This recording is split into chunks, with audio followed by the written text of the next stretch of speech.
பினாங்கில் உள்ள கடை உரிமையாளர் ஒருவர் ஜாலூர் கெமிலாங்கை தலைகீழாக ஏற்றிய குற்றச்சாட்டில் அந்நபரை வரும் புதன்கிழமைக்குள் நீதிமன்றத்தில் நிறுத்தாவிட்டால் போராட்டம் நடத்துவோம் என அம்னோ இளைஞர் அணி தலைவர் டாக்டர் முகமது அக்மால் சாலே எச்சரித்திருந்த நிலையில் தற்போது அதனை கைவிட்டுள்ளார். அந்நபர் மீது வருகின்ற புதன்கிழமைக்குள் குற்றச்சாட்டுகள் எதுவும் பதிவு செய்யப்படவில்லை என்றால் வியாழக்கிழமை நேரடியாக சென்று தேசிய கொடியை எவ்வாறு சரியாக ஏற்றுவது என்பதை தான் கற்றுக் கொடுக்க உள்ளதாக சமூக வலைதளத்தில் அவர் ஆவேசமாக கூறியிருந்தார். Dan jika hari esok dan hari Rabu tidak ada langsung pendakwaan ke atas individu ini, maka insya-Allah hari Khamis saya akan turun dan kita akan beri kelas untuk ajar apa ini cara bagaimana nak pasang bendera dengan betul. Dan saya nak bagi tu juga, kita bagi patutnya nak datang hari ni, tapi kita bagi ruang biar keadilan ini dapat dilaksanakan, biarlah individu ini dapat didakwa dan diadili di mahkamah.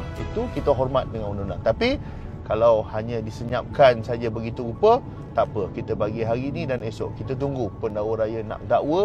Akmal அவ்வாறு செய்தால் DAP ஒரு பெரும் மலேசிய கொடியை அக்கடை முன்பு தொங்கவிட்டு 831 சிறு கொடிகளை மக்களுக்கு விநியோகிக்கும் என்றும் அமைச்சர் ஆந்தனி லாக் தெரிவித்திருந்தார். 59 வயதான கடை உரிமையாளர் நேற்று கைது செய்யப்பட்டதை அடுத்து போலீசார் விசாரணை அறிக்கையை சட்டத்துறை அலுவலகத்திடம் சமர்ப்பித்துள்ளனர். அதே சமயத்தில் மாசிசா தலைவர் டாக்டர் வி காசியோங் பொதுவெளியில் அச்சுறுத்தல்களை வெளியிடுவதை அக்மால் நிறுத்த வேண்டும் என்று அறிவுறுத்தியிருந்தார். தேசிய கொடியை மக்கள் மதிக்க வேண்டும் என்பதில் எவ்வித சந்தேகமும் இல்லை என்றாலும் சட்ட அமலாக்கம் ஒருபோதும் அரசியல் எச்சரிக்கைகளின் மூலம் நடத்தப்படக்கூடாது என்பதனை அவர் தெரிவித்திருந்தார். மேலும் இத்தகைய மிரட்டல்கள் எதிர்விளைவுகளை உருவாக்கும் என்பதோடு மக்கள் ஜாலூர் கெமிலாங்கை பெருமையுடன் ஏற்றுவதற்கு பதிலாக பயத்துடன் யாரும் ஏற்றாத நிலை ஏற்படும் என்றும் அவர் கூறியிருந்தார். இந்நிலையில் அக்மால் தமது போராட்டத்தை கைவிட்டிருப்பதாக அறிவித்துள்ளார்.